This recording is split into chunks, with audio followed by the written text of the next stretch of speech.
Assalamualaikum warahmatullahi wabarakatuh. Selamat datang kembali dalam video kuliah Kalkulus 1 Statistika Unisba.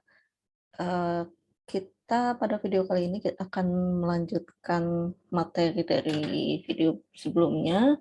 Jika pada video sebelumnya kita telah melihat apa yang dimaksud dengan garis singgung fungsi, pada video kali ini kita akan melanjutkan pembahasan tentang turunan pada fungsi.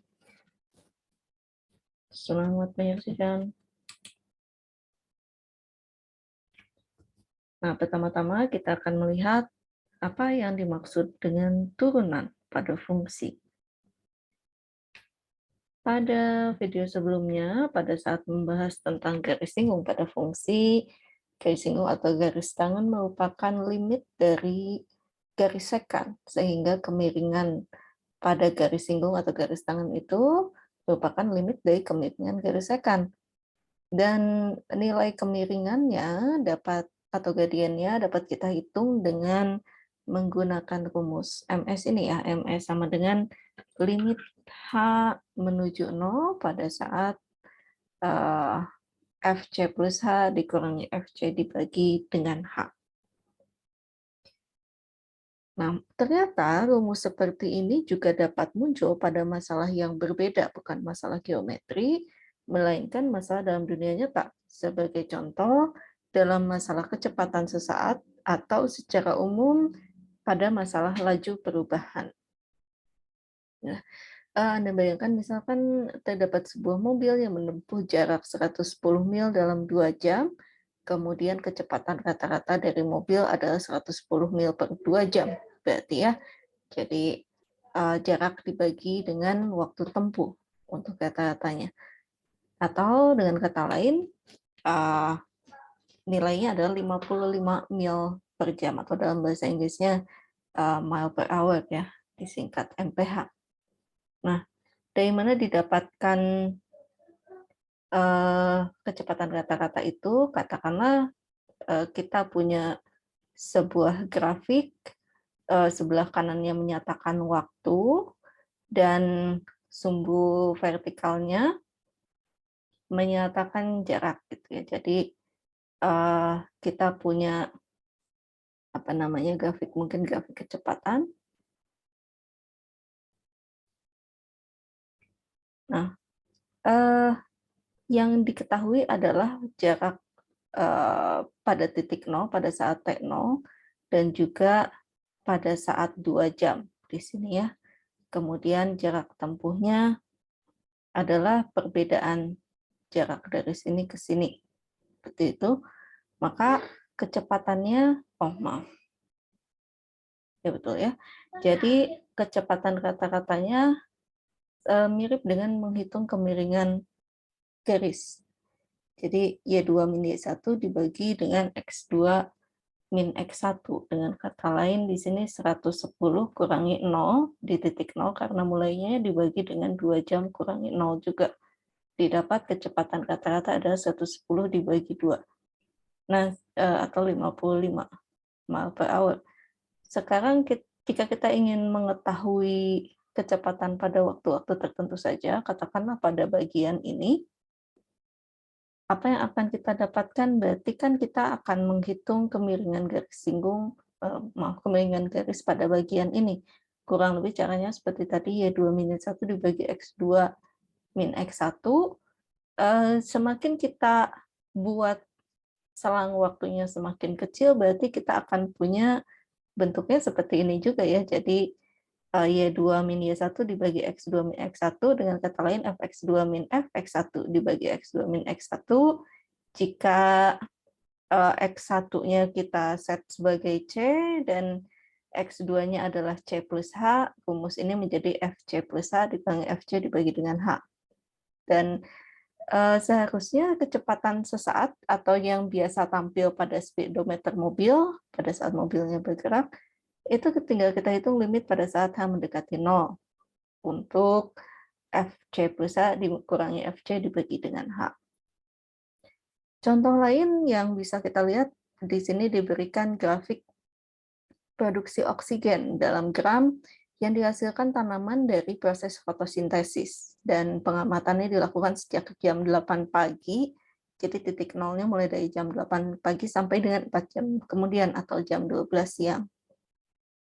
Nah, di sini kemudian diketahui ada titik-titik Peki dan R yang nilai-nilainya seperti itu. Nah, rata-rata jumlah oksigen yang dihasilkan mulai dari jam 9 sampai jam 11 pagi berarti kan 11 Y2-1 dibagi X2-X1 ya, jadi 11 kurangi 1 dibagi dengan 3 kurangi 1 atau sekitar 5 gram per jam. Jika kita ingin mengetahui misalnya berapa banyak oksigen yang dihasilkan pada saat tepat jam 10 pagi. Nah, tentu kita akan set C-nya dengan nilai 2, kemudian nanti kita hitung limitnya menggunakan C plus H. Jadi FC limit H mendekati 0 dari FC plus H dikurangi FC dibagi dengan H. Nah, masalah-masalah seperti ini di dunia nyata mungkin bukan hanya seperti ini saja, jadi kecepatan sesaat atau laju produksi oksigen, tapi secara umum hal seperti ini dimanfaatkan untuk laju perubahan yang biasanya dihubungkan sumbu horizontalnya itu terhadap waktu. Nah, secara umum kita dapat mendefinisikan turunan dari fungsi fx di titik C, yaitu sebagai fungsi baru, fungsi f aksen x yang nilainya di C merupakan limit dari fc plus h dikurangi fc dibagi h.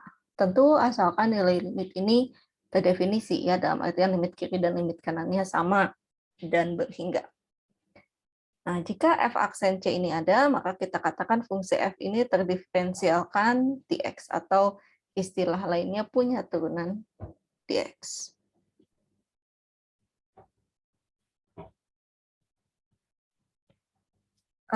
Pada beberapa literatur, penulisan definisi turunan ini tidak selalu seperti ini, ada yang sedikit berbeda. Misalnya seperti ini dituliskannya. Jadi jika kita punya fx yang terdefinisi pada suatu selang muka I, turunan fungsi f di titik C yang ditulis sebagai f aksen C, ini nilainya adalah limit x mendekati, maaf ini salah ketik, harusnya f mendekati C dari fc dikurangi fx dibagi dengan c min x. Ini sebetulnya kurang lebih sama seperti yang tadi, hanya saja tinggal digantikan ya, jika x-nya sama dengan c plus h, maka bentuknya akan sama seperti definisi sebelumnya. Oke, dengan demikian, perhatikan bahwa di sini turunannya adalah turunan hanya pada satu titik C saja. Sehingga jika kita ingin melihat fungsi turunannya, ada langkah-langkah yang perlu kita lakukan. Bagaimana cara mencari fungsi f aksen? Jika fungsi f-nya diketahui, kita tuliskannya tadi bukan fc plus h, tapi kita tuliskan sebagai fx plus h dikurangi fx dibagi h. Selanjutnya, bentuk ini kita sederhanakan dulu. Jika sudah cukup sederhana, baru dihitung limitnya pada saat AH mendekati 0. Nah, kita lihat contohnya, menggunakan definisi untuk mencari turunan fungsi fx sama dengan 2 dibagi dengan x min 1. Tadi kita perlu menuliskan fx plus h dikurangi fx dibagi dengan h. Kalau kita hanya ingin mencari turunan, katakanlah di titik C sama dengan 2 misalnya ya, berarti kita menghitung f aksen C itu sama dengan f dari 2 plus h dikurangi f2 dibagi dengan h. Lalu kita hitung limit h mendekati 0. Ini kita substitusikan dulu ke dalam nilai ini. Jadi f2 plus h adalah 2 dibagi x-nya kita gantikan dengan 2 plus h kurangi 1. Kemudian dikurangi dengan f2. F2 adalah 2 dibagi 2 min 1. X-nya ganti dengan 2 dibagi dengan h. Kita hitung lagi limit h mendekati 0 dari 2 dibagi 2 kurangi 1, 1 ya. plus H, 1 plus H dikurangi 2 dibagi 1, 2 per H. Dengan kata lain, saya lanjutkan ke sebelah sini, limit H mendekati 0, kita samakan penyebutnya, jadi 2 dikurangi 2 kali 1 plus H, 1 plus H-nya saya pindahkan ke bawah. Hasilnya jadi limit H mendekati 0 dari 2 kurangi 2 ditambah H dibagi H kali 1 plus H. Perhatikan bahwa 2 kurangi 2 adalah 0, habis ya. Tersisa di atas adalah H dibagi H kali 1 plus H. H-nya H dibagi H juga habis. Jadi yang tersisa limit H mendekati 0 dari 1 dibagi 1 plus H. Substitusikan saja ya, didapat nilainya adalah 1. Maka nilai turunan F di titik X sama dengan 2, nilainya adalah 1. Nah, tapi jika kita ingin mencari fungsinya, berarti kita tuliskan dulu fx plus h, tadi pakainya limit h mendekati 0 dari fc plus h dikurangi fc dibagi dengan h. Ya, sekarang kita pakainya rumus yang ini, karena kita ingin mencari bentuk fungsinya. Kita tuliskan dulu fx plus h-nya, hasilnya adalah 2 dibagi x plus h kurangi 1. Masukkan ke dalam rumusnya, fx plus h-nya dimasukkan ke sini, fx-nya dimasukkan ke sini, lalu samakan penyebutnya, dan bagian penyebut yang di bagian atas pindah ke penyebut bagian bawahnya ya. Jadi 2 dikalikan x min 1 kurangi 2 kali x plus h min 1. Penyebutnya menjadi H dikalikan X plus H min 1, kalikan lagi dengan X min 1.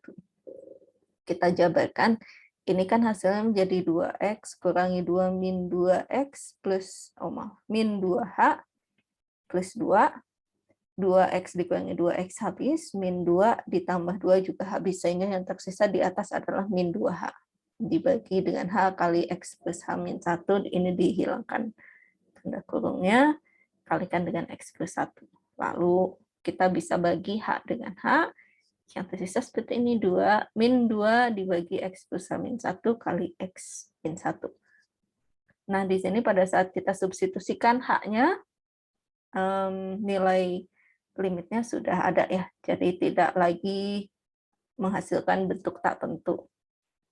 Yaitu yang didapat adalah 2 dibagi X min 1 kuadrat. Ini adalah turunan dari fungsi 2 dibagi X min 1. Oh, maaf, saya lupa tertinggal ya di sini nilai negatif satunya. Harusnya min 2 dibagi X min 1 kuadrat. Nah, dalam menotasikan turunan, kita tidak hanya menggunakan tanda F aksen X, kita punya 3 buah notasi yang umum digunakan. Yang ini dinamakan sebagai notasi Leibniz. Yang ini notasi Newton. Oh, maaf ya, ini notasi Lagrange. Atau Newton, maaf saya lupa. Mungkin terbalik ya, yang ini notasi Lagrange, yang ini notasi Newton. Yang ini notasi Lagrange. Nah, tapi di Indonesia sendiri biasanya kita menggunakan notasi Lagrange atau notasi Leibniz. Notasi Newton sepertinya cukup jarang dipakai ya, umumnya hanya 2 ini. Nah, notasi Lagrange memberikan tanda aksen untuk mencirikan bahwa dia adalah turunan. Pada turunan fungsi yang multivariabel, mungkin Anda nanti akan mempelajari, kalau untuk fungsi multivariabel nanti ada yang namanya turunan parsial, maka penulisannya menjadi fx, dan FY gitu ya misalnya. Ini indeks X dan Y-nya menunjukkan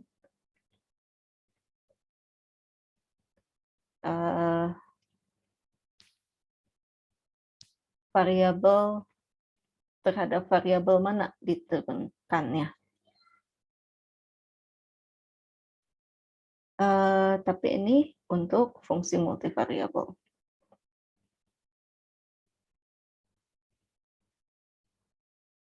Untuk fungsi satu variabel seperti yang kita gunakan di dalam kuliah ini, kita gunakan tanda aksen. Nanti untuk turunan tingkat tinggi, kita punya ditambahkan tanda aksennya. Untuk turunan kedua, turunan ketiga, turunan keempat biasanya menggunakan huruf. Ada yang menggunakan huruf Romawi, ada juga yang menggunakan huruf Arab, maaf. Ada yang menggunakan angka Romawi, ada yang menggunakan angka Arab, tapi dengan tanda kurung seperti ini. Ini untuk menyatakan turunan tingkat tinggi.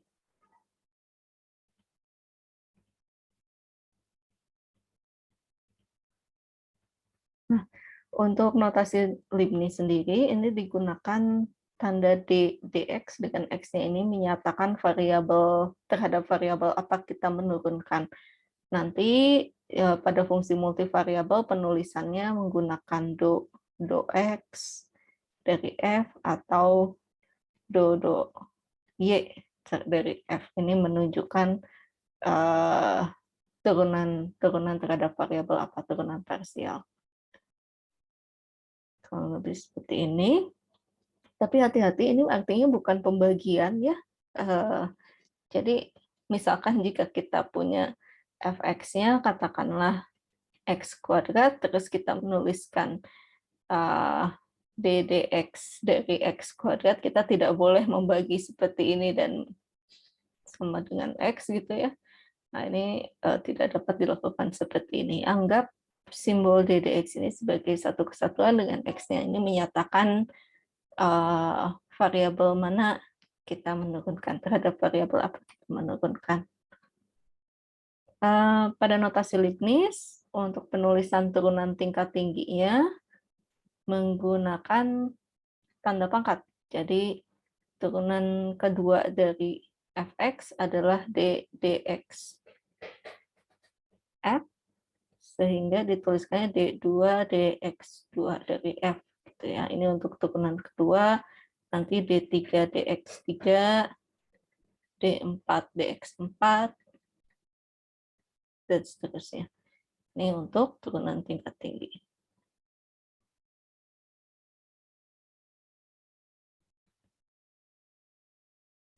Nah, kalau untuk notasi Newton ini, penulisan X-nya tadi menyatakan variabel yang akan diturunkan, gitu ya, terhadap variabel apa penurunannya. Untuk notasi tingkat tinggi, untuk turunan tingkat tinggi dinotasikan menggunakan D kuadrat dari F. Kadang ini tidak dituliskan jika hanya satu variabel ya.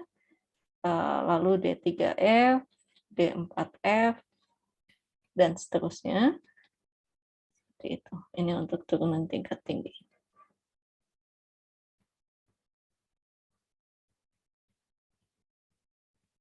Nah, di dalam kuliah ini kita akan menggunakan notasi Lagrange atau notasi Leibniz. Hati-hati, ada diferensial dan ada turunan. Bedanya apa? Diferensial ini nanti adalah bentuk yang akan umumnya dimanfaatkan pada saat kita menghitung integral. Gitu ya. Nanti jika kita punya integral harus ada pasangan diferensialnya. Apa itu diferensial? Jadi misalkan Y adalah fx, ini suatu fungsi yang terdiferensialkan di x. Kemudian kita punya dx ini diferensial dari variabel x yang menyatakan kenaikan sembarang dari x. Nah, diferensial dy-nya ini berpadanan dengan variabel y. Jadi dy-nya nilainya ada f aksen turunan f x dari dx. Seperti itu. Nanti diferensial ini akan kita manfaatkan juga untuk melakukan hampiran ya pada beberapa pertemuan berikutnya. akan dibahas. Jadi hati-hati, diferensial berbeda dengan turunan. Nah, apa hubungannya dengan kekontinuan yang sudah kita bahas 2 pertemuan yang lalu ya? Kita memiliki teorema, yaitu jika kita punya suatu fungsi f yang terdefinisi pada selang buka I, dan kita tahu bahwa f-nya ini terdiferensialkan di suatu titik C di dalam selang buka tersebut, maka dapat kita simpulkan f ini kontinu di titik C. Jadi apa artinya jika fungsinya punya turunan, otomatis fungsinya kontinu. Tapi hati-hati, sebaliknya tidak berlaku. Belum tentu berlaku ya. Jadi jika kita punya suatu fungsi yang kontinu di C, ternyata belum tentu dia punya turunan. Sebagai contohnya, di sini diberikan fungsi fx sama dengan nilai mutlak x. Nah, nilai mutlak x ini kontinu di 0,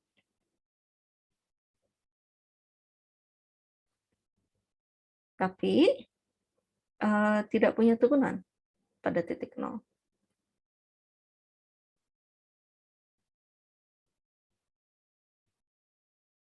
Oke, x sama dengan 0. Saya samakan penulisannya.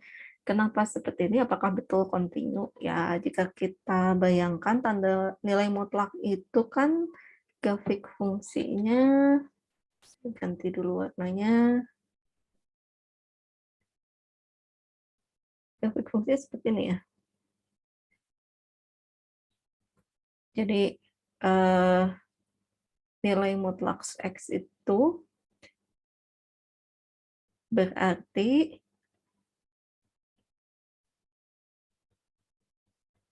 fx sama dengan min x untuk x-nya kurang dari 0, sama dengan 0, tidak masalah mau ikut yang manapun, dan fx sama dengan x untuk x yang lebih besar daripada 0.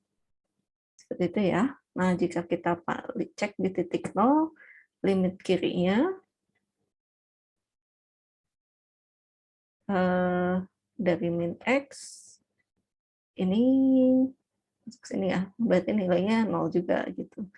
Dan nilai limit kanannya juga sama.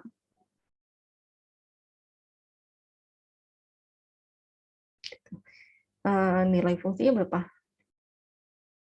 Nilai mutlak dari 0 juga 0 ya. Berarti di sini fungsi ini kontinu di titik 0. Tapi kita perhatikan nilai turunannya jika didekati dari sebelah kanan, kan kita mendefinisikannya seperti ini ya. Fx-nya sama dengan x dari sebelah kanan itu, jadi f0 plus h dikurangi f0 dibagi dengan h, 0 plus h-nya disubstitusikan, jadi nilainya h saja, kurangi 0 dibagi dengan h, maka limitnya menjadi 1 kalau dari kanan.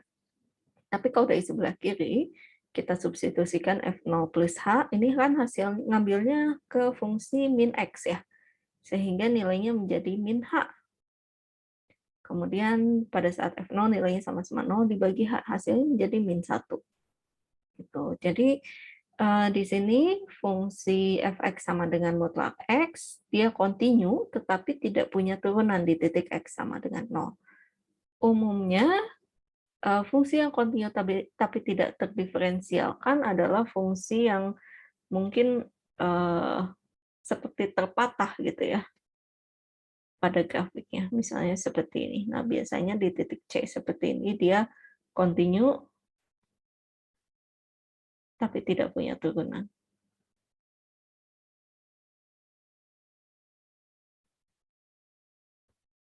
Jadi hati-hati, teoremanya menyatakan bahwa jika punya turunan maka pasti kontinu. Tapi jika kontinu belum tentu punya turunan. Nah, mari kita coba salah satu soal berikut, kita cari turunan menggunakan definisinya. Kira-kira yang mana yang perlu dicoba? Mari kita coba salah satu saja. Apakah ini semua punya turunan? Belum tentu sepertinya ya. Kita coba. Pertama kita asumsikan bahwa kita mencari turunan tentu di tempat fungsinya terdefinisi ya. Dalam artian apa? Jika kita punya fx sama dengan 1 per x, kita tidak akan menghitung pada saat x sama dengan 0. Kenapa pada saat x-nya 0, fungsinya tak terdefinisi. Oke, kemudian pada saat kita punya akar x min 1, kita asumsikan di sini x-nya akan lebih besar atau sama dengan 1, supaya fungsinya terdefinisi. Ya, saya akan coba untuk nomor nomor 2 mungkin ya. Kita akan coba mencari turunan nomor 2. Berarti kita cari f aksen x sama dengan f x plus h. Saya lupa menulis limitnya.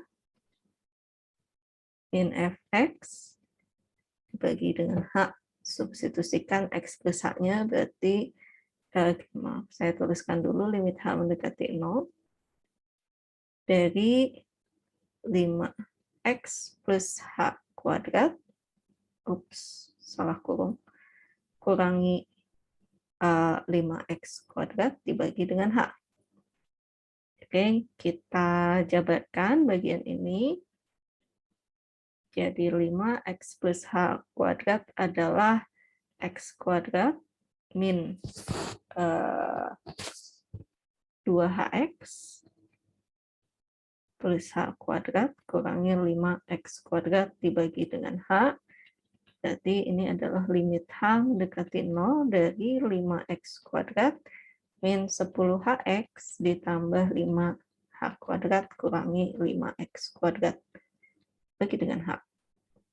5x kuadrat dikurangi dengan 5x kuadrat habis. Kita punya yang tersisa adalah min 10hx ditambah 5h kuadrat dibagi dengan h. Kita bisa, jika kita langsung substitusikan, ini jadinya bentuk 0, bentuk tertentu ya, 0 per 0. Sehingga kita harus bagi dulu sepertinya dengan faktor yang sama.